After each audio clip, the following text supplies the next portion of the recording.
South India shopping mall festival and wedding celebrations సరికొత్త designs తో అద్భుతమైన కలెక్షన్.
మీ shop లో స్వీట్స్ అన్ని నేత్తో తయారు చేసింది. అసలు సిసలైన నేత్తో తయారు చేయబడిన స్వీట్లు సార్. ఓహో, మరేం లేదయ్యా, రేపు పెద్ద పార్టీ ఉంది, దానికి ఆర్డర్ ఇద్దామని. ఏ షాప్ అయితే బెటర్ గా ఉంటుందా అని ఆలోచిస్తున్నాను. తినచూడండి సార్, మీకే తెలుస్తుంది. ఒక స్వీట్ పెద్ద ఆర్డర్లకి కమిషన్ కూడా ఇస్తామండి. ఓహో, బ్రహ్మాండంగా ఉంది. ఇదిగో, నీకు ధనలక్ష్మి ఏజెన్సీస్ తెలుసా? ధనలక్ష్మి తెలుసండి. తెలుసా?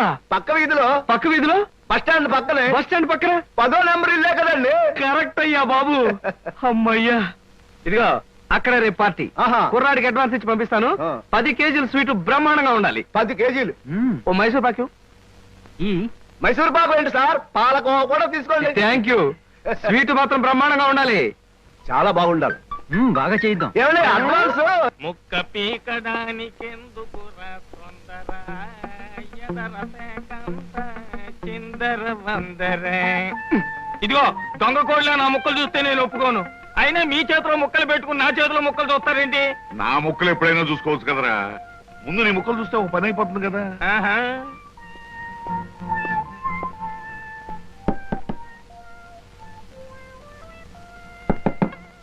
జోకర్లు బెదురుతాయి. ఇదిగో బాబు, ధనలక్ష్మి ఏజెన్సీస్ ప్రొపరేటర్ గారు ఉండేది ఎక్కడ? వేసుకో ముక్క చూపిస్తాను. షో తర్వాత చూపించవచ్చు కానీ ప్రొపరేటర్ గారు ఎక్కడున్నారు చెప్పవయ్యా. ఇదిగో ముక్క ఖర్చేయండి. ఏం ఖర్చు చేయడం ఏమిటో. మీలాంటి చెత్త మనుషులు పెట్టుకున్న ప్రొపరేటర్ ఎవరో గానీ త్వరలో ఆఫీస్ మూసేసి అర్జెంట్ గా పేకాట క్లబ్ పెట్టుకుంటాడు బాబు. పోనీ నువ్వు. లాభం లేదు. Yes, Dhanalakshmi agencies proprietor Koteswararao speaking. అవునవునవును, మీకు సరుకు పంపించాలి.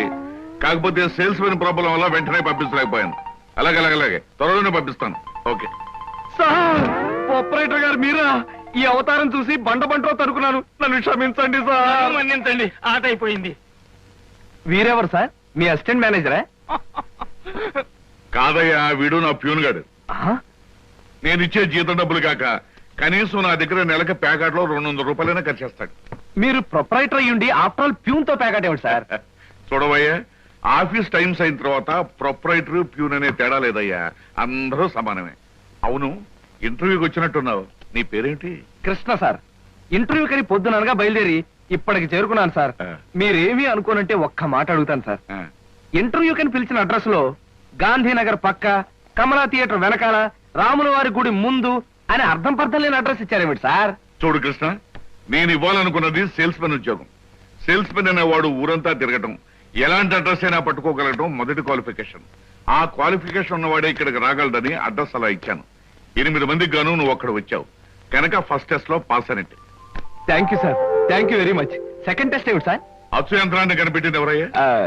అచ్చు యంత్రాన్ని జాన్ గ్యూటన్బర్గ్. కరెక్ట్. మొఘలాయి సామ్రాజ్యాన్ని స్థాపించింది ఎవరు? బాబరు. కరెక్ట్. జపాన్ కరెన్సీని ఏమంటారు? యం. కరెక్ట్. సార్, మీరు అడిగిన ఒక్క ప్రశ్నకి నాకు సమాధానం తెలియదు. మీ ప్యూన్కి అన్నీ తెలుసు. నాకంటే అతనే బెటర్ అనుకుంటాను మీ సేల్స్ మెన్ ఉద్యోగానికి. నేను వేసిన అక్కర్లేని ప్రశ్నలకు జవాబులు తెలుసు కనుకే వీడు జవాన్ పోస్ట్ లో ఉన్నాడు. ఇలాంటి ప్రశ్నలకు జవాబులు తెలియకపోవడమే సేల్స్ మెన్ క్వాలిఫికేషన్. కనుక నువ్వు 2వ టెస్ట్ లో కూడా పాస్ అయ్యావు. ఇక మూడో క్వాలిఫికేషన్ ఏమిటంటే మన సరుకుల గురించి అబద్ధాలు చెప్పటం. ఏది ఒక్క అబద్ధం గబుక్కుని చెప్పు. మీరు భలే అందంగా ఉంటారు సార్. అసలేవయ్యా నా గురించి కాదు, నేను అడిగేది అబద్ధాన్ని గురించి. నేను ఇంతకు ముందు చెప్పింది అబద్ధమే sir. Correct correct correct. Your appointed as a salesman. రేపే వచ్చి డ్యూటీలో చేయండి. Thank you sir, thank you very much. ఏమయ్యా మీ నలుగురు కలిసి ఈ నెలలో 6 డజన్ ఆర్డర్లైనా తీసుకోలేదు. ఎందుకు పనికొస్తారా మీరు? సోపులకు గానీ పౌడర్లకు గానీ పెర్ఫ్యూమ్స్ గానీ మీరు ఒక్క ఆర్డర్ కూడా తీసుకోలేదంటే నేను మీకు జీతం ఎందుకు ఇవ్వాలి? మీరు ఎందుకు తీసుకోవాలి? అదిగా సార్, ఎన్నో విధాలుగా ప్రయత్నం చేశాం కానీ కారణాలు సంజాషులు కాదు నాకు కావాల్సింది, పని జరగడం కావాలి. Good morning sir. Good morning. కొత్తగా ప్రకాష్ నగర్ లో 4 ఆర్డర్లు, శ్రీరామ్ నగర్ నుంచి 15 ఆర్డర్లు తీసుకొచ్చాను. వాళ్ళ మన సరుకు వెంటనే కావాలని చిందులు దొక్కుతున్నారు. మనం గనక ఆలస్యం చేస్తే మన ఆఫీస్ మీద పడి అల్లరి చేసే అవకాశం ఉంది. గుడ్. సేల్స్ మెన్ అంటే అలా ఉండాలి. జాబ్ ఎలా చేయాలో మీకు తెలియకపోతే కృష్ణ దగ్గర శిష్యారకమైనా చేయండి అయ్యా. వెళ్ళండి. సార్, మ్మ్. ఇంతవరకు మన వాళ్ళు ఎవరు నెహ్రూ నగర్ ఏరియా టచ్ చేసినట్లేదు. ఇవాళ అటువైపు దండయాత్ర చేద్దామని చూస్తున్నారు. Very good. అది సరే కృష్ణ, మన వాళ్ళెవరు కాళ్ళు గడ్డాలు పుచ్చుకుపతి వల్ల ఒక్క ఆట కూడా తేలేకపోతున్నారు. మరి నువ్వేమో నెలకు 30-40 ఆటలు తీసుకొస్తున్నావు. ఏమిటయ్యా నీ టెక్నిక్? ఆ, నా టెక్నిక్ మాటల్లో చెప్పేది కాదు సార్. ఓరి సౌజ్ఞలో చెప్తావా? అది కాదు సార్, ఆ. నేను కస్టమర్స్ తో డీల్ చేస్తున్నప్పుడు మీరు కళ్ళారా చూస్తే మీకే తెలుస్తుంది. అయితే నేను కూడా ఇవాళ నీతో పాటు వస్తానయ్యా. మీరు కూడా నాతో పాటు రావచ్చు. కాకపోతే మీరు ఇలా సూటు బూటు వేసుకుని ప్రొపరేటర్లా నా వెంట వచ్చారనుకోండి, వీడు సన్నా సేల్స్ మెన్ రా, వీడి వల్ల కాక ప్రొపరేటర్ వెంటేసుకు తిరుగుతున్నాడని మన ప్రోడక్ట్ ను అనుమానించే అవకాశం ఉంది. అమ్మో, మరైతే ఎలాగయ్యా రావటం? మీరేమీ అనుకోకపోతే ఆ. నా వెంట మీరు రావడానికి ఓ మహత్తరమైన ఐడియా చెప్తాను. ఏమిటయ్యా అది?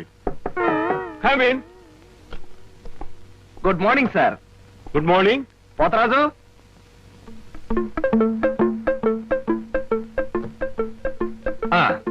మీరు కొత్తగా పెట్టిన ఈ సూపర్ మార్కెట్ చూస్తుంటే నా మతి పోతుంది సార్. అసలు మీ సూపర్ మార్కెట్ దెబ్బకి సిటీలో ఉన్న సూపర్ మార్కెట్లని ఫ్యాట్. Thank you. By the way, నా పేరు Krishna, Dhanalakshmi agencies sales representative ని. Glad to meet you. Very nice to meet you sir. వీడు మా బాయ్. అదే పోతరాజు, నా పర్సనల్ అసిస్టెంట్. మీరు వచ్చినందుకు నాకు చాలా సంతోషం. రండి కూర్చోండి. Thank you.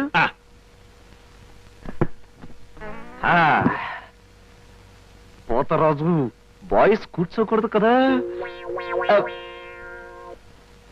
అలాగే నిలబడతానులేండి. సార్, మా ప్రోడక్ట్స్ అన్ని కొంచెం మంచినీళ్ళు ఇప్పిస్తారా? బాయ్ బయటికి వెళ్ళాడు. ఒరేయ్, ఆ? నన్ను ఊరే అంటావా? పోతరాజు, బాయ్స్ ని అరే ఒరే అనక అయ్యా ఏమండి అనరు కదా. అవునవును, నేను బాయ్ని కదా. జగ్గులో వాటర్ ఉంది, అయ్యగారికి తెచ్చి ఇవ్వు. నేను నీళ్ళు తీసుకొచ్చేవాళ్ళ.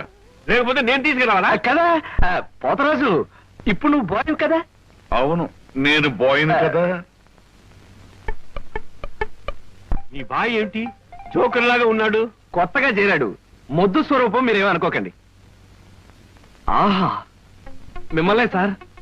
ఓహో, ఏమిటయ్యా? ఒక్కసారి కళ్ళజోడు తీయండి సార్. ఆ, అరే రే రే, ఏమిటయ్యా? Face reading sir. ఫేస్ రీడిగా?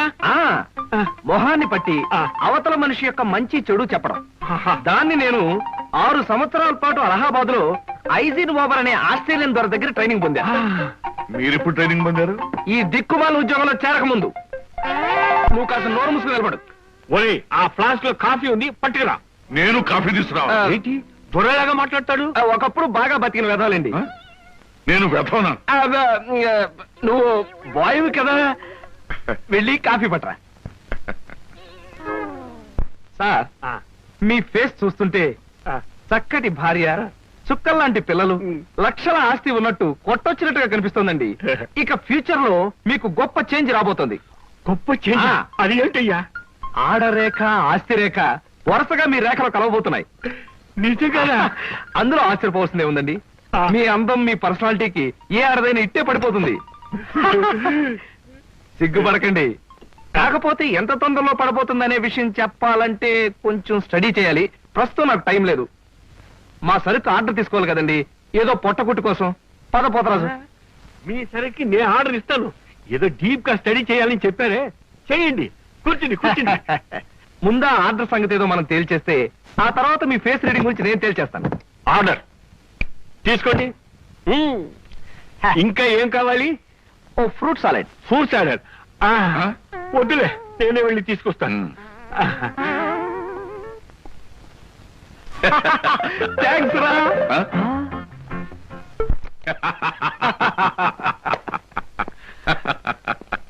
నిజంగా నీకు గొప్ప టాలెంట్ ఉందయ్యా.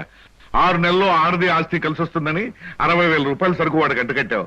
అవును, అసలు నీకు ఫేస్ రీడింగ్ ఏమన్నా తెలుసా? ఫేస్ రీడింగ్ లేదు, మీటర్ రీడింగ్ లేదు సార్. ఆ. ఆ మాట ఎక్కడో చదివినట్టుగా గుర్తు. ఆ. ఏ మనిషికైనా ఆస్తి అమ్మాయి అప్పనంగా కలిసి వస్తుందంటే సంబరంగానే ఉంటుందిగా. ఆ. ఆ వీక్నెస్ పాయింట్ పట్టుకుని వాడిని చిత్త కొట్టేశారు. నాతో ప్యూర్ వేషం వేయించితే వేయించావు కానీ మహత్తరమైన నీ టాలెంట్ కనిపెట్టే అవకాశం కలగజేసావయ్యా. సరే కూర్చో. పర్వాలేదు సార్. పర్లేదు కూర్చోవయ్యా. ఇంతకాలం నువ్వు నా దగ్గర పనిచేస్తున్నా మీ కుటుంబ వ్యవహారాలు ఏమి తెలుసుకోలేదు. అసలు మీ వాళ్ళు ఎవరైనా ఉన్నారా? ఏమిటి మీ కుటుంబ పరిస్థితి? సాధారణంగా మా కుటుంబ విషయాలు చెప్పి ఆ. ఎదుటి వారికి తలనొప్పి తెప్పించడం నాకు ఇష్టం లేదు. పోనీ తలనొప్పి తెప్పించకుండా క్లుప్తంగా చెప్పబోయా. హ, అంత అభిమానంగా అడుగుతున్నారు కాబట్టి చెప్తున్నాను. ఆ. నేను కాకుండా మా ఇంట్లో ఉన్న వ్యక్తులు 3. మా అమ్మ దైవభక్తి, ఎదుటి వాళ్ళ మీద అభిమానం ఆప్యాయత కలిగిన దేవత లాంటి మనిషి. ఇకపోతే మా నాన్నగారు క్రితం జన్మలో తను త్యాగరాజు, తాన్సేన్ లాంటి గొప్ప సంగీత విద్వాంసుడని ఆయన ఉద్దేశం. తన రాగాలతో ప్రజలందరికీ రోగాలు తెప్పిస్తూ, తన ఆలాపంతో ప్రజలందరినీ హాహాకారాలు చేస్తుంటే పేటలో ఉన్న వాళ్ళందరూ గొంతు పిసిగేస్తామని వాళ్ళ నిర్ణయం తెలియజేశారు. దాంతో భయపడిపోయి ఆయన బాత్రూమ్ లోనే పాడుకోవడం హాబీగా పెట్టుకున్నారు. ఆ సుగుణమే కాకుండా పేకాట పిచ్చి కూడా ఉంది. పని పాట లేని వాళ్ళందరితో చేరి పేకాట్లో ఎప్పుడు ఓడిపోవడమే కాకుండా అప్పుడప్పుడు తన బట్టలు కూడా తాకట్టు పెట్టేస్తుంటారు.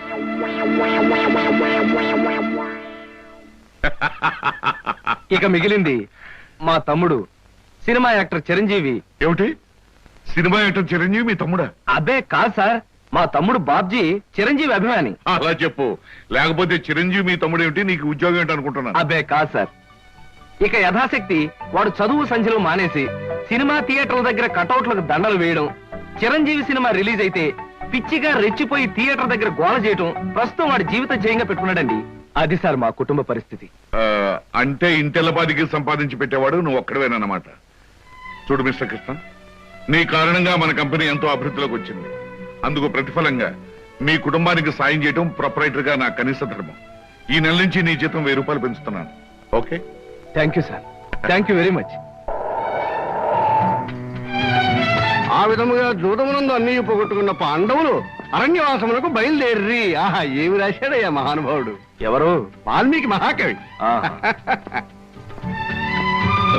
The law of diminishing returns states that the more you consume of a product, the more you పరీక్షలు కదన్నయ్యా, చదువుకుంటున్నాను. ఓహో, చదువు చదువు. అలాగే.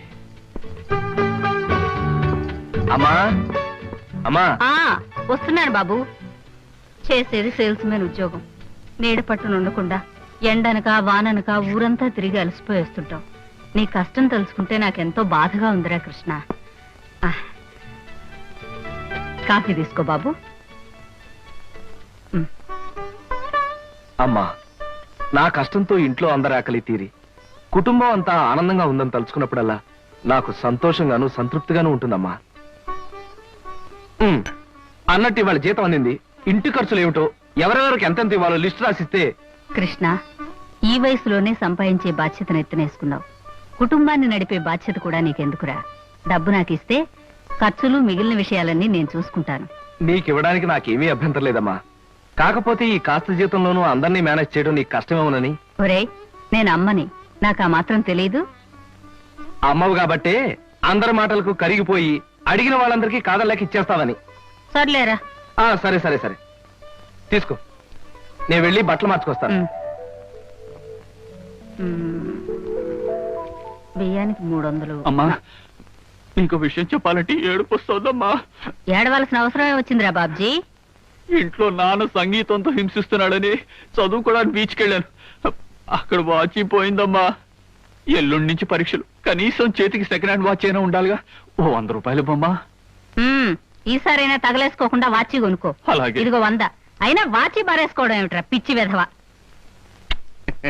ఇదిగో పార్వతి, ఇందాక వీధిలోంచి వస్తుంటేను కొందరు పెద్ద మనుషులు కనిపించి త్యాగరాజ ఉత్సవాల దగ్గరికి వస్తున్నాయి కదా, నా వంతు 500 రూపాయలు విరాళంగా ఏమని భైరవ రాగంలో బావురమన్నారే. 500? నేను ఇలాగే అన్నాను. మీరిస్తాను ఒప్పుకున్నారా? కుటుంబం బరువు బాధ్యతలు తెలిసిన వాడిని నేనెందుకు మాటిస్తానే. కావాలంటే 2 లేక 300 విరాళంగా ఇస్తాను. ఆ రోజు ఉచితంగా కచేరీ చేస్తానని మాట ఇచ్చాను. పైసా కూడా అడగం. మీ కచేరీ మాత్రం వద్దు బాబు అని దండం పెట్టుంటారు, అంతేనా? కమాతు రాగంలో కాళ్ళు చేతులు వెరక్కొడతాను. నా కచేరీ అంటే బొత్తిగా భక్తి శ్రద్ధలు లేవు. ఆఖరి మాటగా 200 రూపాయలు విరాళంగా ఇస్తాను అన్నానే. ఇవ్వకపోతే బాగుండదు, ఆ తర్వాత నీ ఇష్టం. త్యాగరాజ స్వామి నిన్ను ఆశీర్వదిస్తాడు.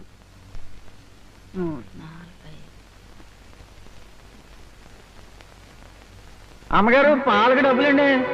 అమ్మగారు పచారీ సామాన్ డబ్బులండి. అమ్మగారు నా జీతం అండి. అమ్మగారు పాలకు డబ్బులండి. అమ్మగారు పచారీ సామాన్ డబ్బులండి.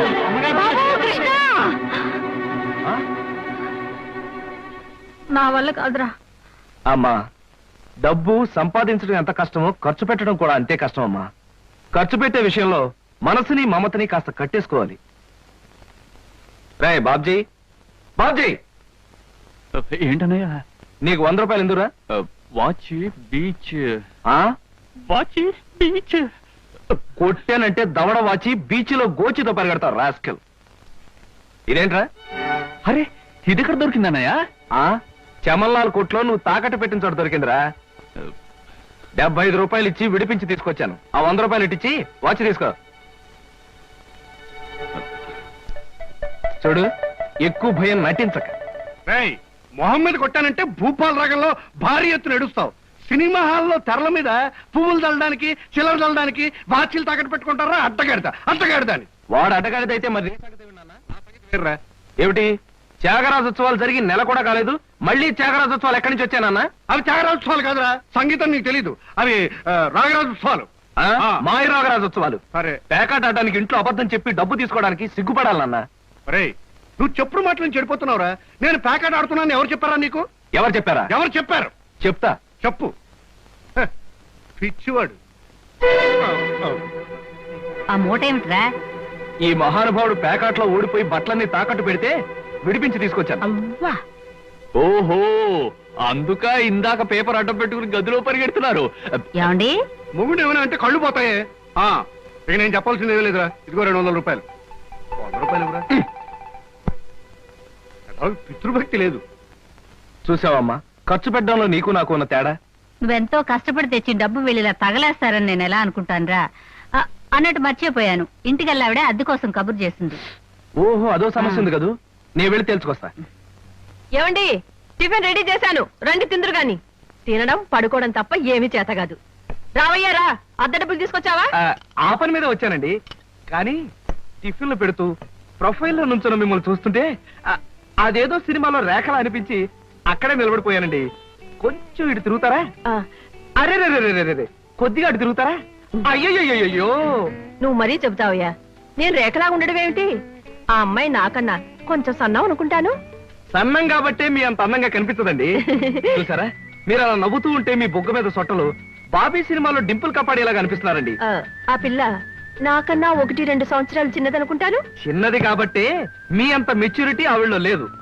పొరపాటున మీరు పెళ్లి చేసుకున్న హౌస్ వైఫ్ గా సెటిల్ అయ్యారు గాని మీరు గనక సినిమాలో చేరినట్లయితే ఆ శ్రీదేవి జయప్రద మీ ముందు ఎందుకు పనికొస్తారండి?